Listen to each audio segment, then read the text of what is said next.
নমস্কার সম্মানিত দর্শকবৃন্দ, এই মুহূর্তের বড় খবর। প্রাথমিক, উচ্চ মাধ্যমিক, উচ্চ প্রাথমিক, তাছাড়াও মাধ্যমিক, উচ্চ মাধ্যমিক যে সকল স্কুলগুলো রয়েছে সরকার বা সরকারি পোষিত, সেই সমস্ত স্কুলে অতিরিক্ত গরমের জন্য আবারও ছুটির ঘোষণা করা হয়েছে।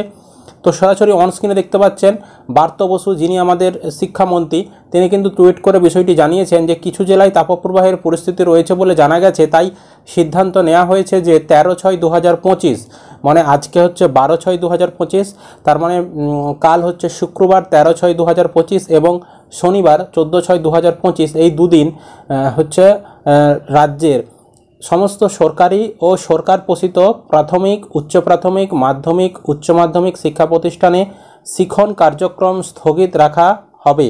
সংশ্লিষ্ট বোর্ড ও সংসদ কর্তৃপক্ষকে যথাযথ ব্যবস্থা নেওয়ার জন্য অনুরোধ করা হচ্ছে।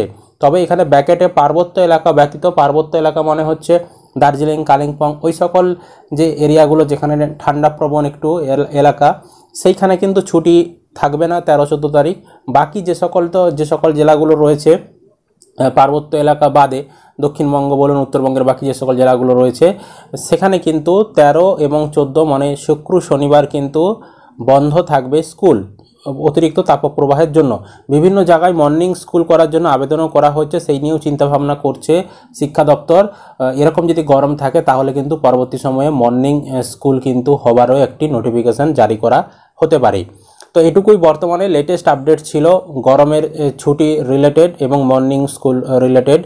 তো যখনই মর্নিং স্কুলের আপডেট আসবে কোনো, সেই তথ্য আপনাদেরকে জানিয়ে দেবো। তো বর্তমানে স্কুল ছুটির সিদ্ধান্ত সরকারের কেমন লাগলো আপনাদের অবশ্যই কমেন্ট করবেন। ভিডিও ভালো লাগলে লাইক করবেন, আপনাদেরকে ভিডিওটা শেয়ার করতে ভুলবেন না। চ্যানেলে নতুন হলে চ্যানেলটিকে অবশ্যই সাবস্ক্রাইব করে রাখবেন।